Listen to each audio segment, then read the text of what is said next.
All right, Jay's Analysis has, once again, its honored guest, Patrick Henningsen, our man who knows quite a bit about the Middle East, but not just the Middle East. He knows quite a bit about quite a bit of things. So, Patrick, thank you for coming back. That's great to be with you, Jay. The first thing I'd like to talk about is the yet another plane disaster, another plane fiasco. These seem to just keep coming and keep coming. Give us your breakdown of this, what you think's going on, how does it fit into the larger picture, what's the real story here?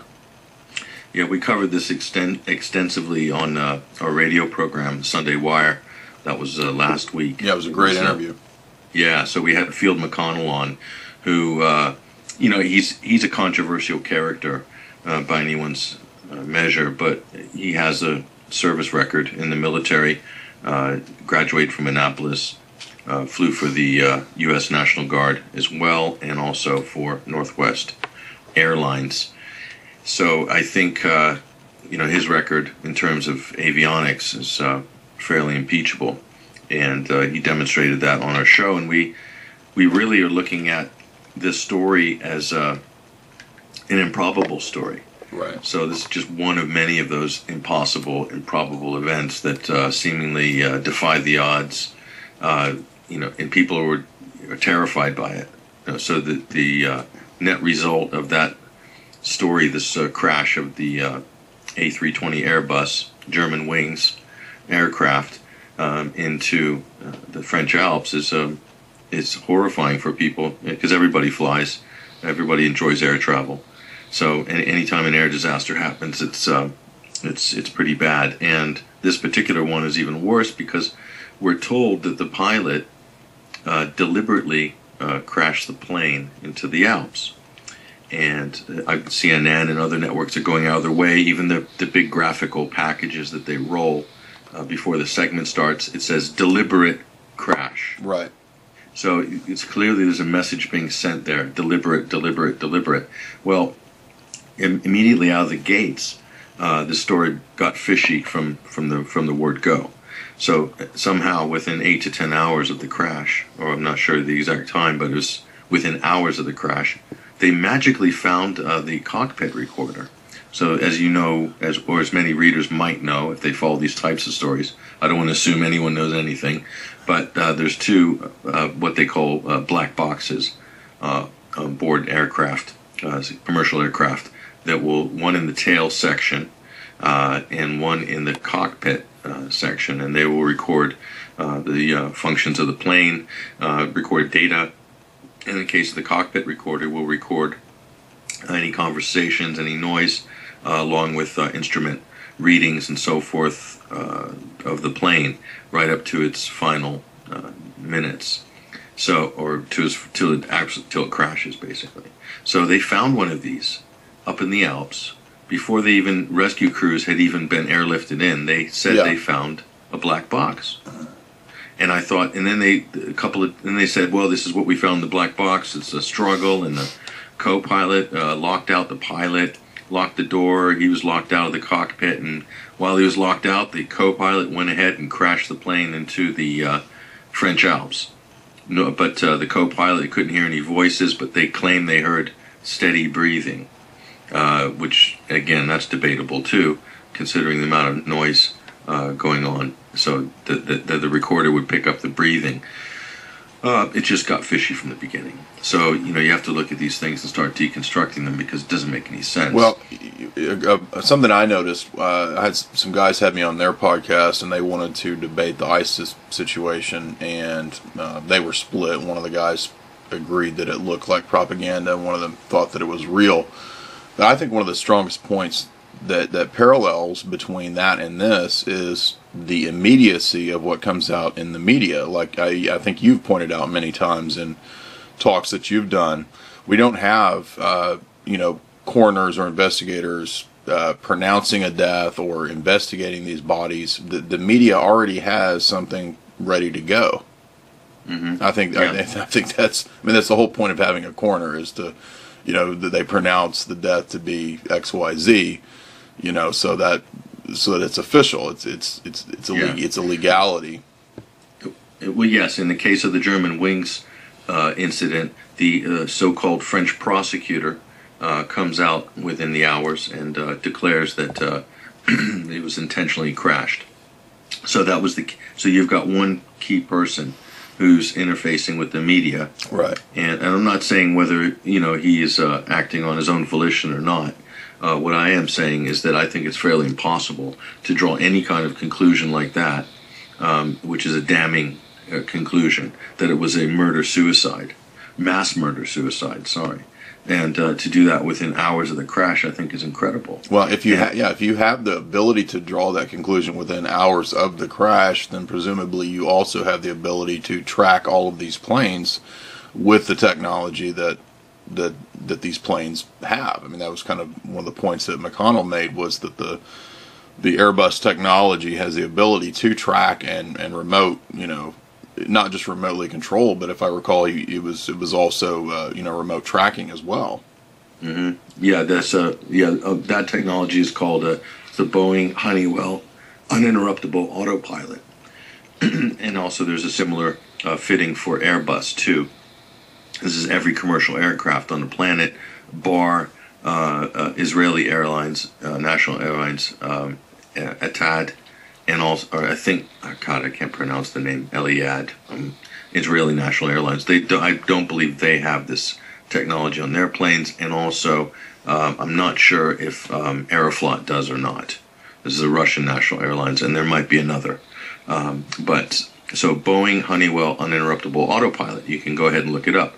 Now, magically, a Wikipedia page appeared talking about this with some sort of official veneer on it, appeared in October or September, I can't remember.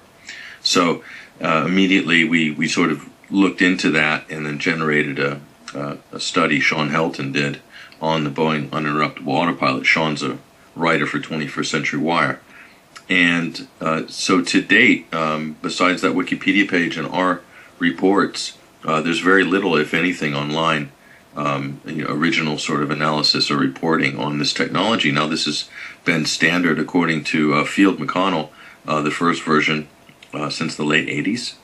And there was even an incident where Lufthansa had ordered a new fleet of Airbus jets in 1996, and German engineers who are very meticulous, and they found this black box in one of the compartments in the control panel of the cockpit, and they called it the manufacturer, and they said, "Oh, you'll like these. This is an uninterruptible autopilot. This, in case you get hijacked, that the plane will be able to be controlled and landed to safety from a United States Central Command unit, and could land at any of 183 eligible U.S. Military or commercial stroke military airfields around the world." So this is a fantastic feature, nothing to be alarmed about here.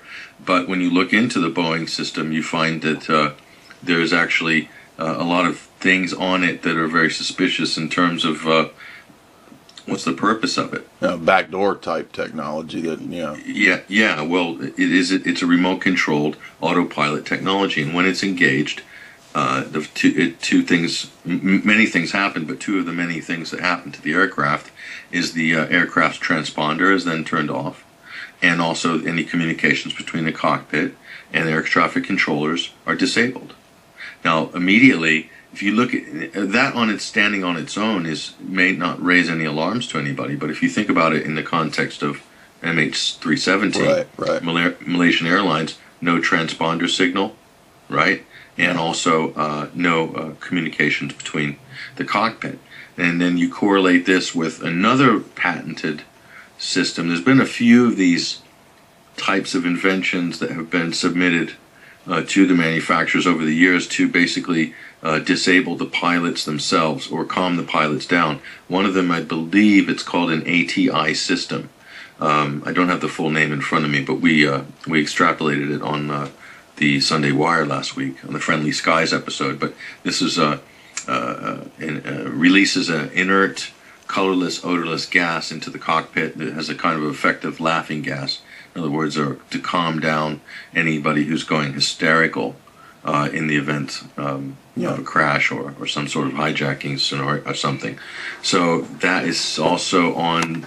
Well, I'm led to believe these are also on the aircraft as part of that package with the Boeing uninterruptible. So if the French claim that they have recordings of the pilot breathing regularly but not talking, well, that might very well validate the ATI deployment within the cockpit of this sort of laughing gas type thing. So that is interesting, to say the least.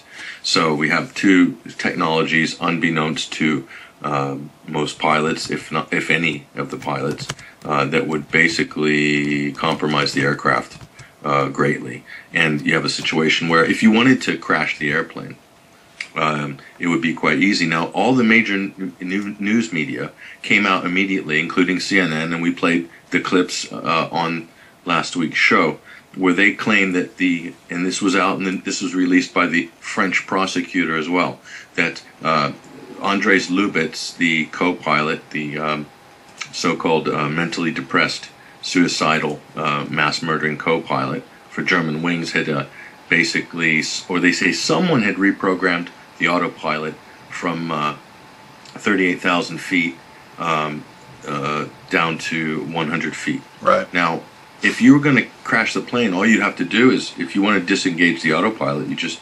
if he's a co-pilot, he'd be sitting on the right side of the cockpit, right-hand side of the cockpit. He'd take his left hand on the stick, and you disengage the autopilot by hitting a button just under the knob of the control, the thruster and altitude control stick. And that disengages the autopilot, and then you hear a beep, beep, beep, beep, beep in the cockpit, and then all you do is you push down the handle. And that will cause a rapid descent. Now, that's more likely what happened if anyone was to do such a maneuver. But they've already reported, the cat's already out of the bag. They can't pull it back. They said that the autopilot was reprogrammed. Now, that could have been done remotely, very easily, when you consider the Boeing system.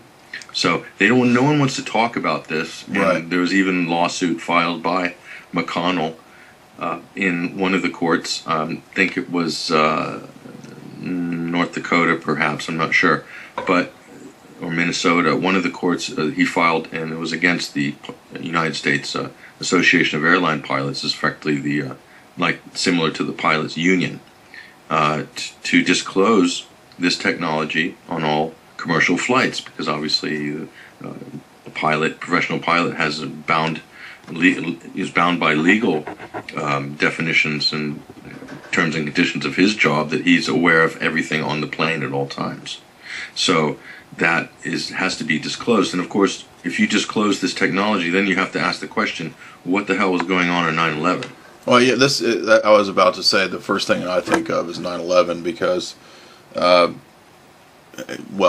first thing I think is when you talk about the ability of this technology, it's almost like having the NSA say, let us remote commandeer your computer to protect it from an outside invader, when of course that gives them the very ability to be the outside invader. So the first thing I thought of was the Global Hawk technology that, for example, Tarpley mentions in Synthetic Terror. His book's about 10 years old now. Right after 9/11, we have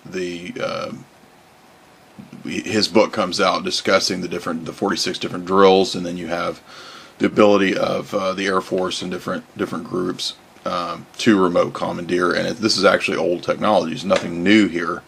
The prototypes the first prototype in 1937. Right. German Luftwaffe, and the United States had a working beta model of this, I believe, in the late 1940s. And then also you have real military applications being tested successfully in the United States in as early as, I believe, early 1960s. And then you have serious playtime in the U.S. Air Force in the 1970s. I mean, where they're actually playing around with this stuff, and it's not classified, or it's part, it's being tested by different people in different departments, and so it's new. It's not new technology. Yeah. Now, other pieces of data that we can connect to this, I came across an interesting article from USA Today. This was July 17th, 2014, and it's Malaysia crash shares anniversary with TWA Flight 800. Now, if you look into TWA Flight 800, there are some curious situations and parallels as well, where the mainstream story does not add up. It doesn't make sense with what. In other words, I'm just getting at we're starting to see a pattern that doesn't just stop with these recent crashes. It goes back 9/11 and possibly even earlier, back to, for example, TWA Flight 800 was 1996. So there's a long-term pattern here of things that don't add up, of anomalies. We can think of other TWA crashes as well. People have made documentaries about those. CNN even ran a documentary about, I forget the number of the other TWA crash from the 80s, if you recall that one. That one had some strange events involved in it as well. Speculations about it being blown up, shot down. It's unclear, but CNN even had a whole piece about the documentary, calling it into question. So what that says is, when you look at these different airlines, I mean, the airlines themselves and the technology that as you pointed out with McConnell, that fits these different jumbo jets with these different transponders, black boxes, and so forth. If we look at those companies themselves have a long history of being very much involved in, the deep state. We look at Boeing. We look at, particularly to say the character of Howard Hughes. I thought it was interesting that I'd recently done that analysis of Martin Scorsese's book a film on Howard Hughes from 2004 or so, The Aviator. And what that hints at, it never comes out and says it directly, but it hints at a lot of very strange connections with Howard Hughes himself, particularly with the CIA and kind of that Mormon quasi right-wing branch of the CIA, if you know what I'm talking about. I've heard that alluded to, especially with, of course, Webster Tarpley. Right. He's constantly going on about the Mormons and the CIA, but yeah, so I'm familiar with that line. Yeah. Well, there is a connection between Hughes and the FBI and the CIA through the different aerospace companies that he worked with. So I'm just getting at the fact that the airlines themselves, I think, are suspect, as well as, we think about Evergreen. Wired magazine ran an article about Evergreen actually being a CIA airline. We think about Air America. These are different. This is all tied into the same octopus web, is what I'm getting at. So, So it's not far-fetched to think that this could easily be done. Yeah. Well, there's other companies too, aside from the obvious. You talked about the major defense contractors there in the U.S. There's another company called Inmarsat, and there's another group called the Blackstone Group, which some people believe that's the shadow state is run by the Blackstone Group out of Fifth Avenue in Manhattan. But so the Blackstone Group is a conglomerate along the lines of the Carlyle Group, and I'm sure their financial paths cross at many junctures. But an Inmarsat is a global satellite telecommunications British company. Now, if you remember when MH370 disappeared, and everyone was on a wild goose chase, no one knew where it was. That was going on for about 5 weeks, and all of a sudden, a British company came out of nowhere, riding like a knight on a white horse. Says, "Oh, we've narrowed down the location of the plane. It's in the southern Indian Ocean." And how have they done this? Through some kind of computer modeled data modeling, right? Similar to global warming type computer modeling. Right. Very reliable stuff. And they claim to have found it in the southern Indian Ocean, and all the military assets on the west coast of Australia were pointed in that direction. They deployed the frigates, the sonar, the radar, everything, the divers, you name it, on a wild goose chase for a couple of months. And of course, couldn't find any wreckage. Couldn't find anything. I don't know how many weeks this was after the actual disappearance. I think it was 3 or 4 weeks. And so nothing, basically. And so, it turns out they claim that they triangulated this as the location from pinger data and so forth. Now, if you look at the crossover between Inmarsat and Blackstone and the airlines in Indonesia and Singapore and Malaysia, and you start to see all these financial ties, which we outlined at 21stCenturyWire.com last year. And we said it was a wild goose chase, and guess what? It turned out to be a wild goose chase. And when we said that, everyone's all, "Oh, don't give it a chance, give it a chance." We just said, no, this looks bogus. So the real, how do you know when something is bogus? Because when you look at the real forensics of, in other words, we're the last eyewitness, spottings of this plane. Well, there was something in the Maldives press. One of the news outlets that covers some of those islands in the Maldives said they spotted the airliner flying at 500 feet, very low altitude, below the radar deck maybe, and flying towards, on the direct latitude as Diego Garcia, and they would have made it there based on the fuel supply they had when they took off from Kuala Lumpur. So, why is not the media chasing that lead up? And if the media is not chasing that lead up, that's probably closer to where, towards the truth. Right. And so meanwhile, spending billions of dollars looking for a needle in a haystack in the southern Indian Ocean. So where's Inmarsat? Was their credibility knocked for that? Were they ever censured? Did anyone ever pull them up and say, "Hey guys, you got this completely wrong"? No one's ever done it. So a company like that would have incredible links to British intelligence. Sure. I mean, and also they are also in the running for a major refit that would be included on almost every commercial airline worldwide, using some of their systems to supply everything from entertainment to internet access to whatever on commercial airlines. So they're a major player. And you can't discount the involvement of a company like that would absolutely be an arm of the British military-industrial complex or the NATO military-industrial complex.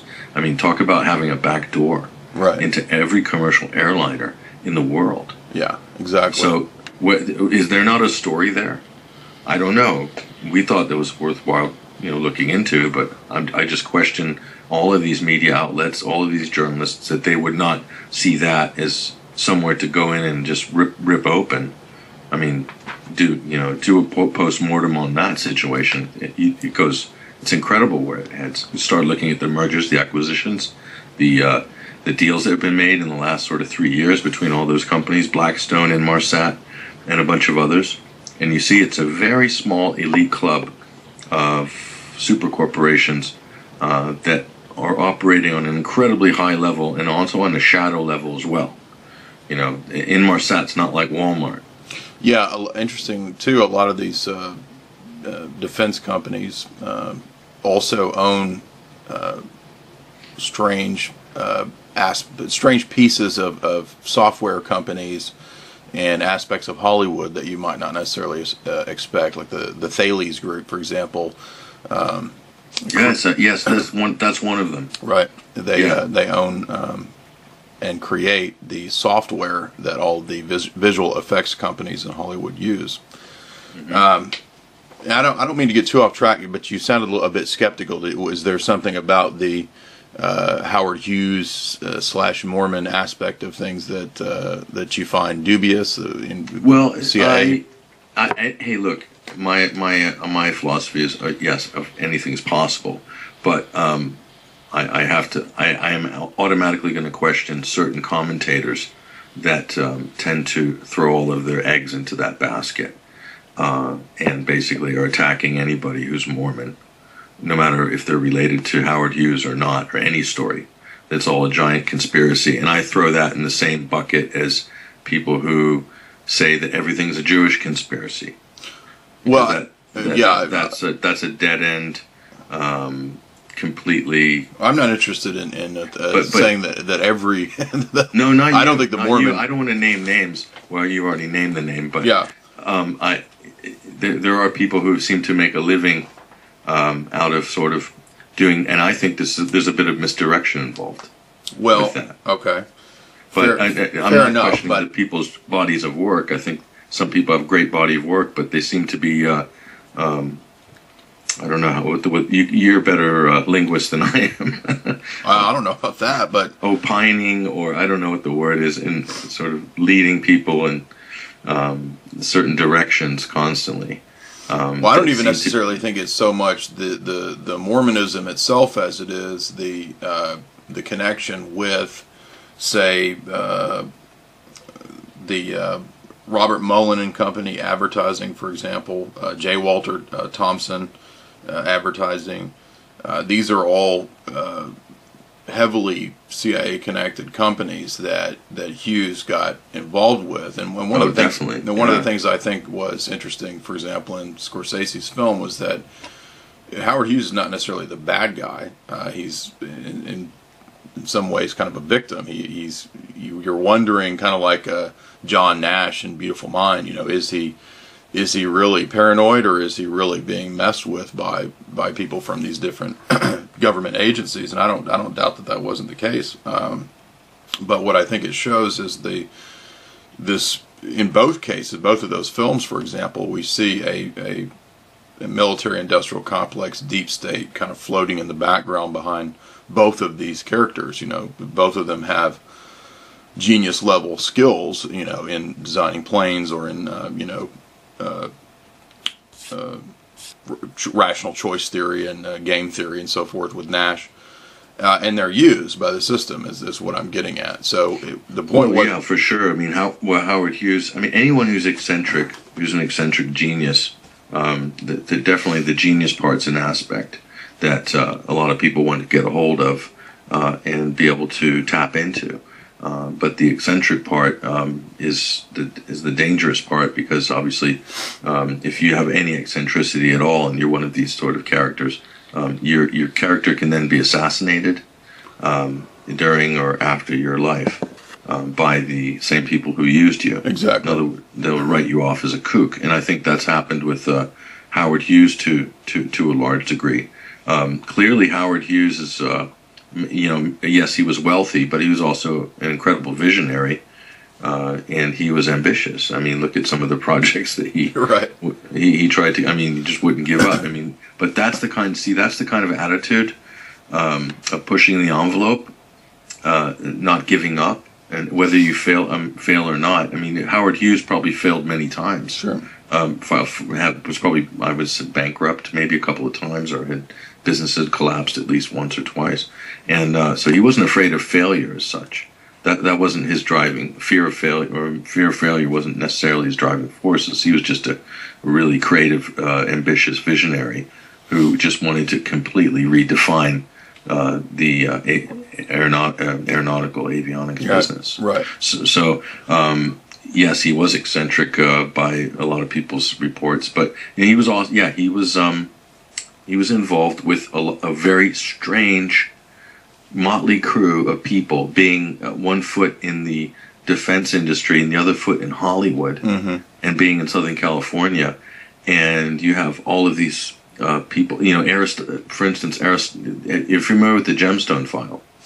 Yeah, with Aristotle Onassis. Yes. Yeah, and so you have this crossover between Hughes, the Kennedys, and Onassis. And even some people who believe that Hughes was kidnapped by Onassis and did some time. Right. They think that he was he went off to an island, right? Private in the Greek island. So I don't know if there's any truth to that, but there seems to be a lot of interesting lines there. But the crossover between the White House, the Greek mafia, if you will, international shipping magnate, Aristotle Onassis, organized crime, Howard Hughes, Hollywood, Well, the reason I bring that up is not even so much to point out these individual characters for their eccentricities or anything like that. It's rather that I never see anyone. Now, I'm not talking about you guys. I'm talking about general articles. Nobody ever talks about the rise of the airline industry itself and its connections, and no one ever talks about intelligence agencies and their connections to airlines.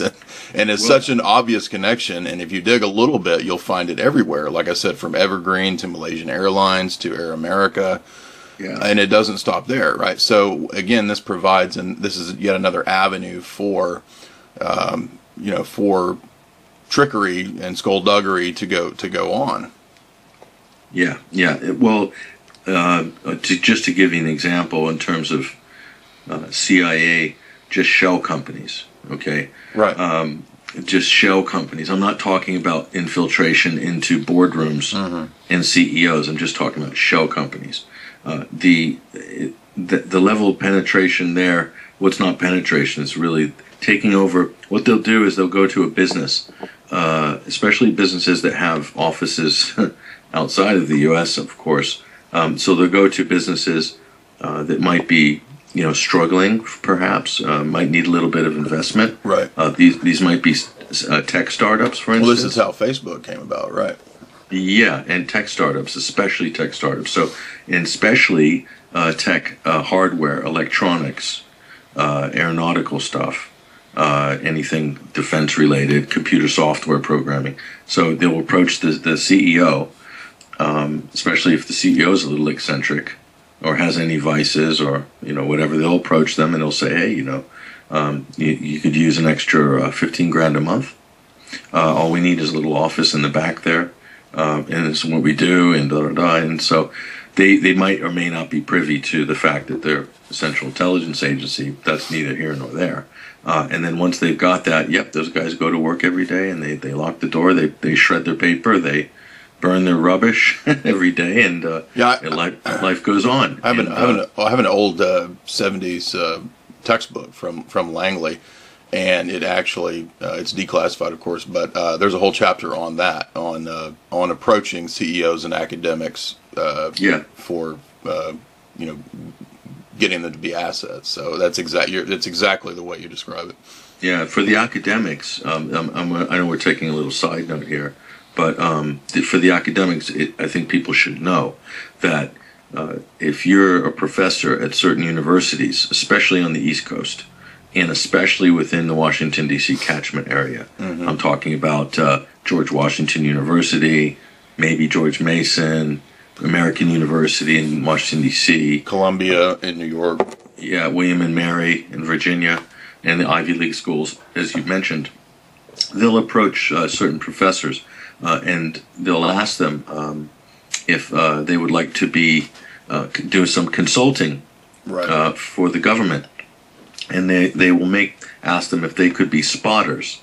So the spotter professor would be called on to be a spotter. Means that he'll be looking for any promising young talent in the undergraduate departments and so forth, to see if they could potentially be an agent one day.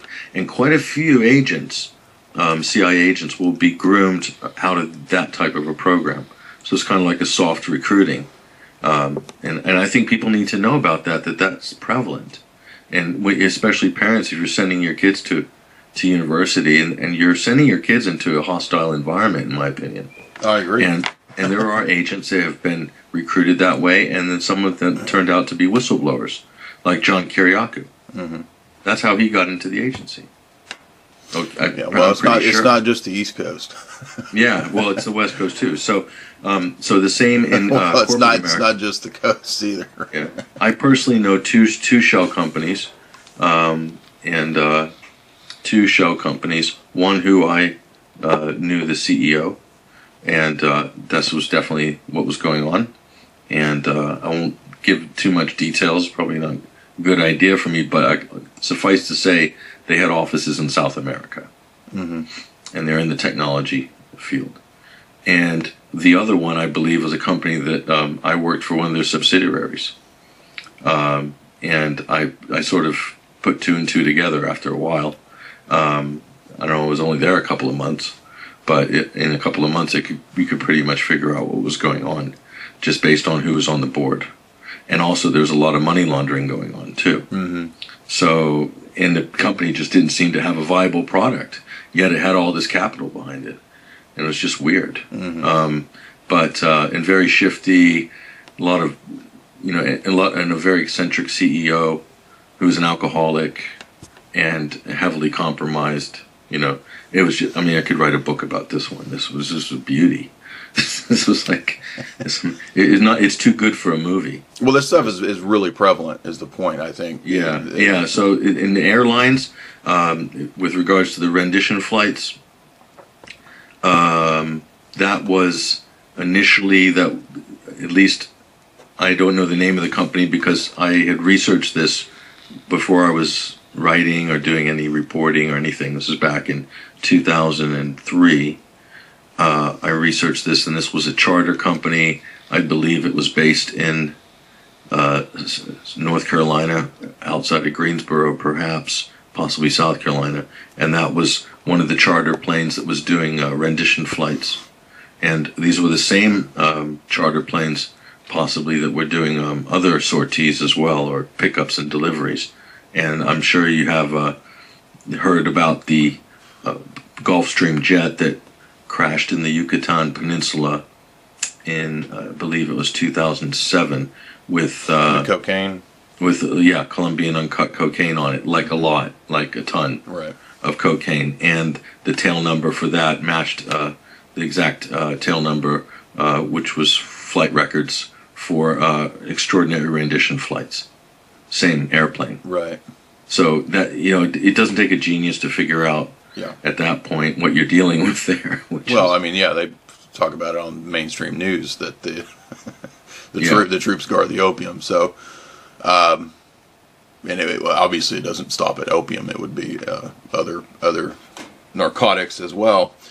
So to bring this kind of back to the Germanwings situation, give us your scenario, what you think went down, your best analysis of what's going on here, and how does this fit into who stands to gain from this? How does this fit into a larger geopolitical game? I know some people are saying, well, this was a message to Germany, not to, speculating, not to step out of Atlanticist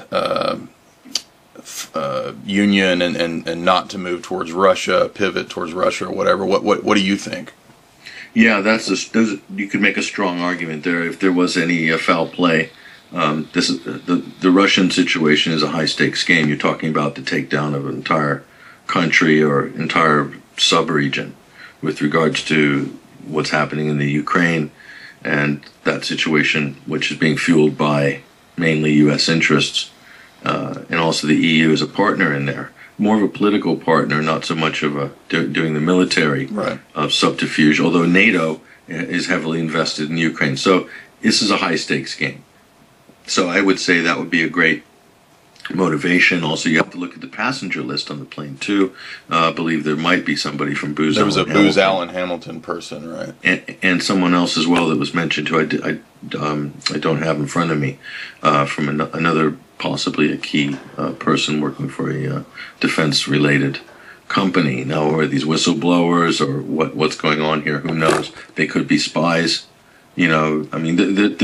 There's spies from other countries working for U.S. defense contractors. Mm-hmm.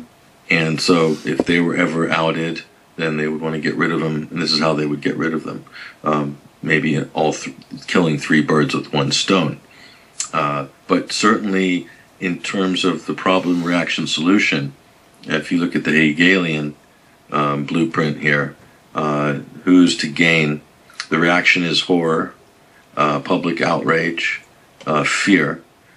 And so who would be to gain? Well, cockpit cameras, that would be multi-billion-dollar profits in the first year. That those would have to be deployed and installed, a whole system there. Inmarsat would probably be one of the contenders for that contract because they'd be handling the streaming data. they'd want to stream the data, right? You know, you're not just going to want to record it. So they want to stream it. So that would be Inmarsat, one of these global telecommunication satellite companies. Stand to benefit incredibly.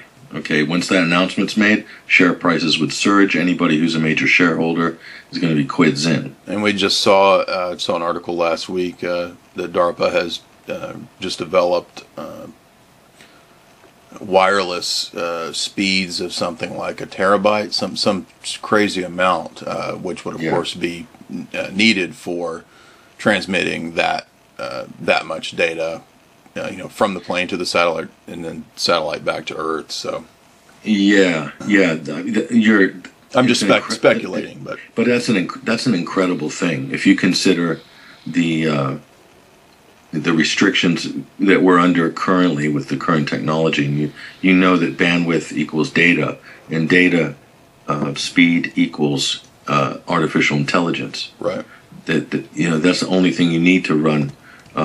You know, complex AI systems is you need bandwidth and memory and speed.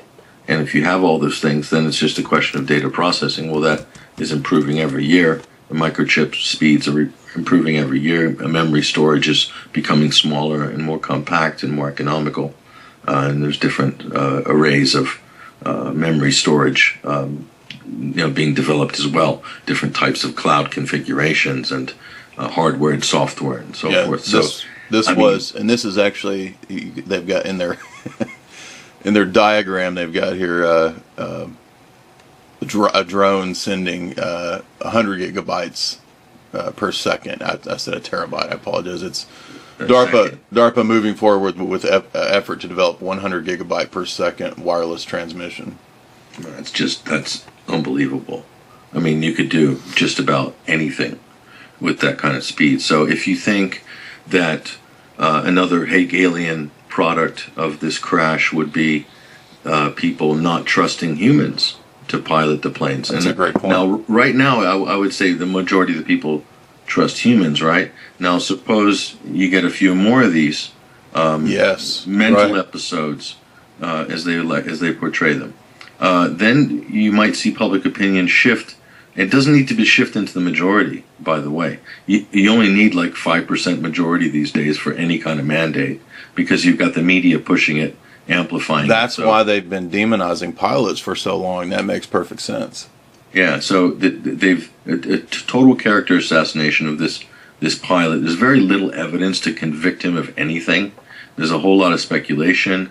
They're even saying CNN, I think one of their legal analysts, I forgot her name, is Laura, I can't remember, she's in Europe, Brown, I think her last name's Brown, and she was saying that he was researching suicide, or Googling suicide things or something days before the crash. I made some wild claim yesterday. I recorded all of that.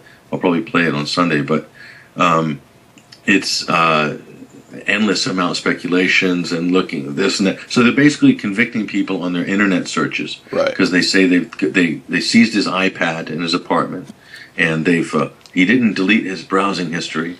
Oh, that was very sloppy of him, said one of the commentators. Very sloppy of him, talking about like he's a terrorist, right? And that because he visited certain websites, they've created a narrative. Well, they had the narrative established as soon as they magically found the first black box within 10 hours or whatever. That could have easily been brought to the crime scene by the first people who arrived.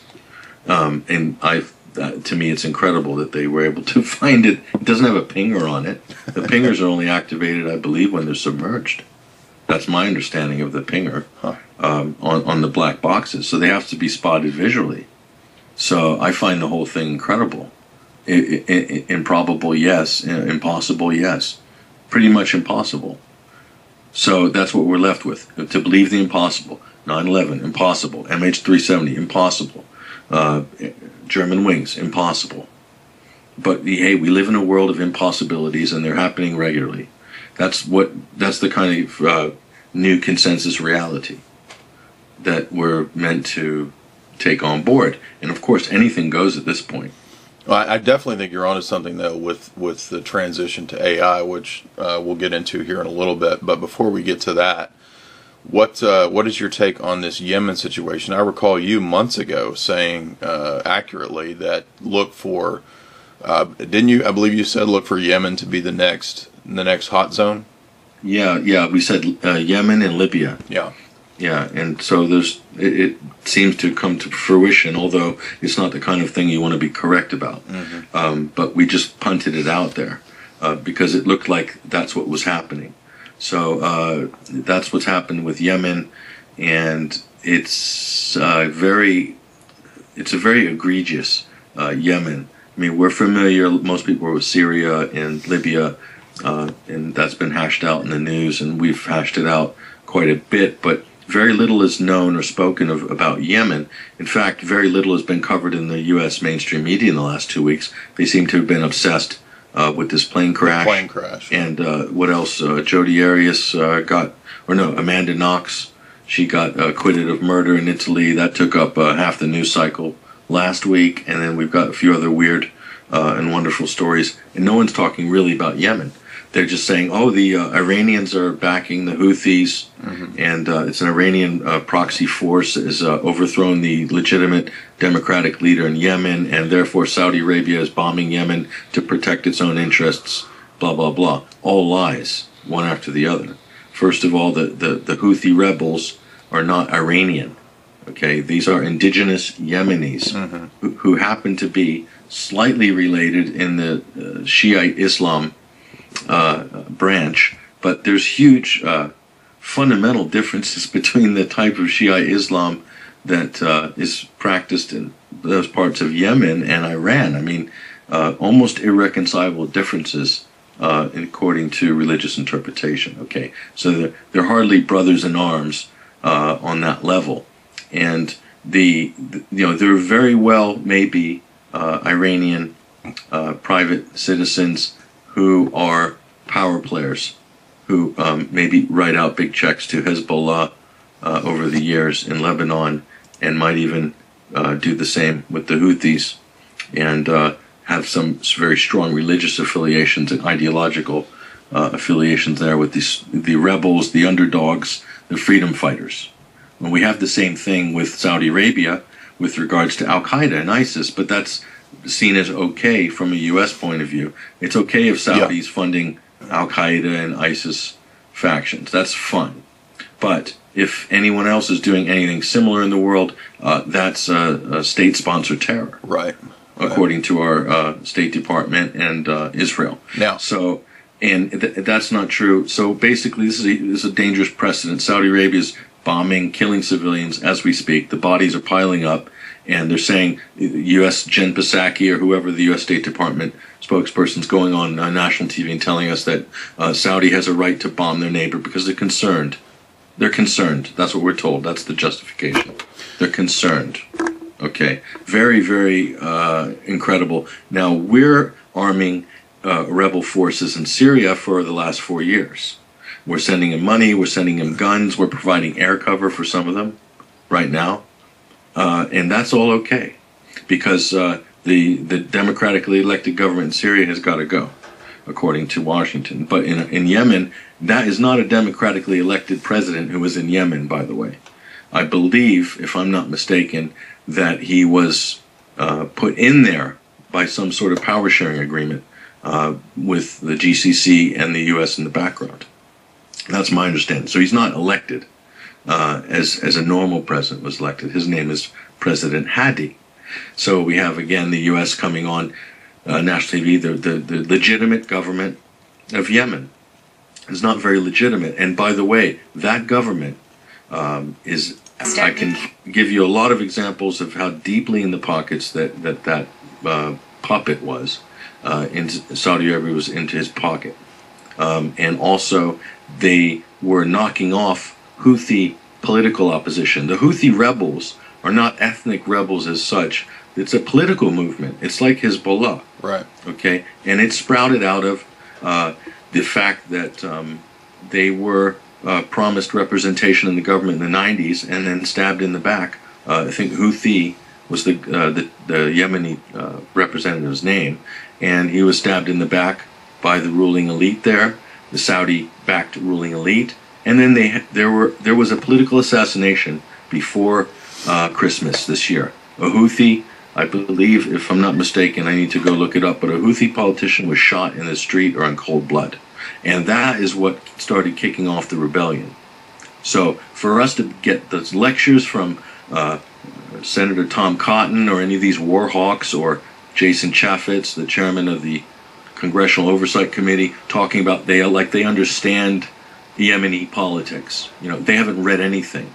The only thing they understand is what the Israeli lobby puts in their briefings and sends them and drops it on their desk as their little newsletter from IPAC or from the MEK cult, that lobby in the U.S., the sort of Iranian exiled lobby. Mm-hmm. That's where they get all their information and some really twisted intelligence briefings they get from their friends at Fox. So they don't know anything. And even if they did know, they probably wouldn't read it because it doesn't fit into Israel's narrative. So it's completely messed up. And they're all calling for war. They're backing aggressive wars in the region now. I mean, Saudi Arabia has just broken every international law ever. And they're not being pulled up at all by it. That shows you there is no international law. It's Thrasymachus law. It's the will of the strongest.